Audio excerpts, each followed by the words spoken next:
Théo est l'avaleur de maître. Théo Marchand a 6 ans. Il est plutôt petit et assez maigre. Son visage pâle et ses grosses lunettes lui donnent un air très sérieux. Théo rêve de devenir inventeur. « Attends un peu d'avoir grandi », lui dit souvent son père. « Pourtant, je suis génial !» lui fait remarquer Théo. « Hélas, je crains que ce ne soit vrai », soupire sa mère. Madame Marchand trouve en effet que vivre avec un génie est très difficile. Les génies ne jouent pas comme les autres enfants. Ils construisent des fusées avec des biscuits au lieu de les manger et ils emploient des mots très très longs et très compliqués. Ce jour-là, Madame Marchand a préparé le déjeuner très tôt parce qu'elle veut commencer le grand nettoyage de sa maison. La cuisine est bientôt pleine de balais, de seaux et de chiffons. Il doit exister une manière plus rapide de faire le ménage, se dit Théo, qui va s'installer dans son petit atelier derrière le potager. Et en moins de 2, il construit une drôle de grosse machine. D'un côté, elle a un entonnoir. De l'autre, un sac en plastique. Entre les deux, il y a plein de tuyaux de caoutchouc. « Qu'est-ce que c'est que ça ?» demande Madame Marchand en voyant apparaître Théo et sa nouvelle invention. « Un avaleur de poussière, bien sûr !» Et avant que sa mère ait pu l'en empêcher, Théo le met en marche. « Ça fonctionne !» hurle Théo tandis que le bruit de l'appareil étouffe les cris de sa mère. Balais et chiffons sont immédiatement avalés par la machine. Puis un pot de confiture quitte la table, suivi des tasses, des soucoupes et même de la nappe. Théo est enchanté, car ses inventions ne marchent pas toujours aussi bien. L'appareil approche de la cuisinière, aspire les couvercles des casseroles. Aussitôt, les pommes de terre sortent des casseroles et sont entraînées dans les tuyaux de la machine. Pour finir, la porte du four s'ouvre et le rôti de porc est aspiré à son tour. « Tu es un vrai fléau, Théo !» tonne Madame Marchand, furieuse. « Arrête cette machine tout de suite !»« File dans ta chambre et reste-y !» tempête Monsieur Marchand. « Je regrette !» dit Théo. Ce n'est pas facile pour lui non plus d'être un génie.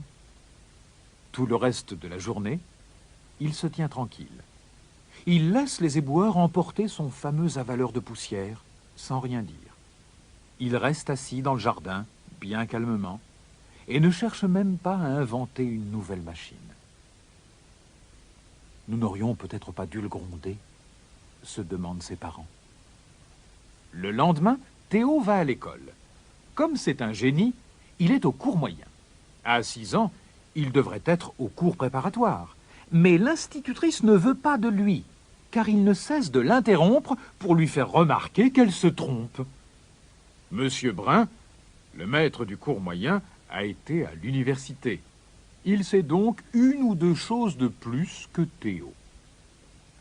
Ce jour-là, Monsieur Brun est de mauvaise humeur. Il jette un morceau de craie à la tête de Luc Morin et garde ses élèves en classe à l'heure de la récréation. Il fait même pleurer Marie Fretin. « Il est méchant !» sanglote-t-elle. « Ne pleure pas, Marie !» lui dit Théo. « J'ai une idée. Demain, tu n'auras plus aucune raison d'avoir de la peine. » Après le goûter, Théo va dans son petit atelier derrière le potager et on l'entend taper avec son marteau. Puis il rentre à la maison, embrasse ses parents et va se coucher. Il se sent très fatigué. Le lendemain matin, Théo emporte sa nouvelle invention à l'école. « Oh, qu'est-ce que c'est ?»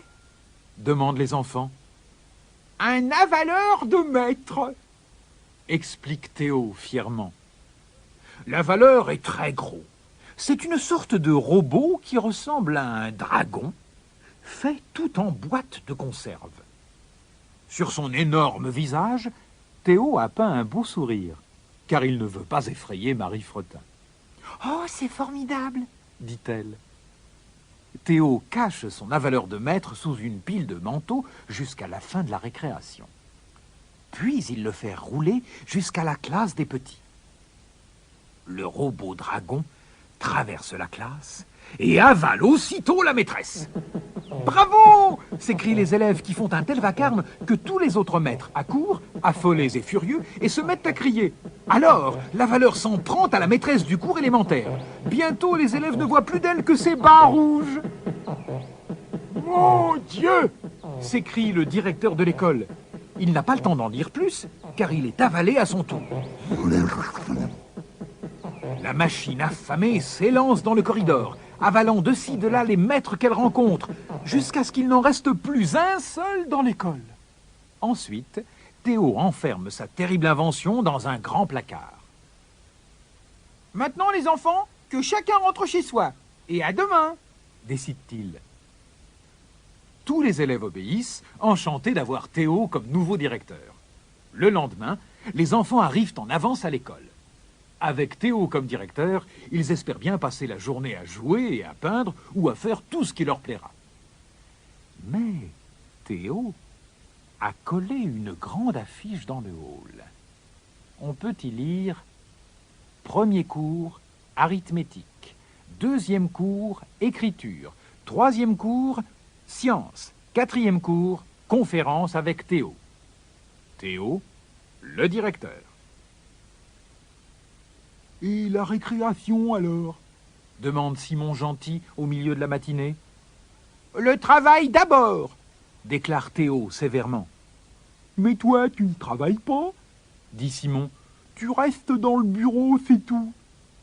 C'est ce que font tous les directeurs, répond simplement Théo. Mais à l'heure du déjeuner, une chose terrible se produit. La dame de la cantine ne vient pas. Elle a entendu parler de la valeur de maître et elle a bien trop peur. Pas de déjeuner. Marie Fretin pleure. J'ai faim, Théo. Et nous aussi, gémissent Jeannot et Cathy qui se mettent à pleurer en chœur. Mon devoir est trop difficile et je n'y arrive pas, se plaint Luc Morin. Moi non plus, moi non plus. Bientôt toute l'école retentit de plaintes et de pleurs. J'aimerais mieux que notre maître revienne, dit Marie en reniflant. Oh oui. Essayez de faire plaisir aux autres, grogne Théo furieux. À ce moment, le père de Théo entre. Ça suffit, mon garçon, dit-il. Où est cette valeur de maître? Théo ouvre la porte du placard. La valeur étincelle sous la lumière électrique.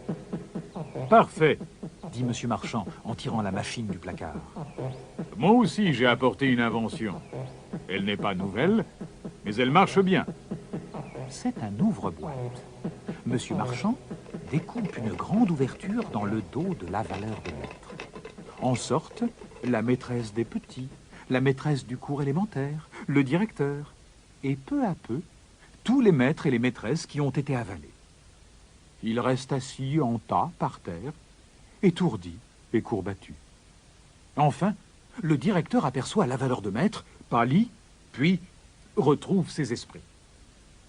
Congé pour tout le monde cet après-midi, les enfants, annonce-t-il. Amusez-vous bien. Et tous les élèves l'acclament. Monsieur Marchand ramène son fils à la maison. Tu es un vrai fléau, Théo, lui dit-il. Au lit, sans goûter ni dîner, et surtout, n'invente plus jamais rien. Promis, papa. Pas avant d'avoir grandi, en tout cas, conclut Théo. Alors, Monsieur Marchand rit un bon coup, et Madame Marchand en fait autant. Ils pensent qu'ils ont bien de la chance d'avoir un génie dans la famille. Et toutes les autres mères et tous les autres pères de la ville se disent qu'ils sont bien heureux de ne pas avoir un fils génial.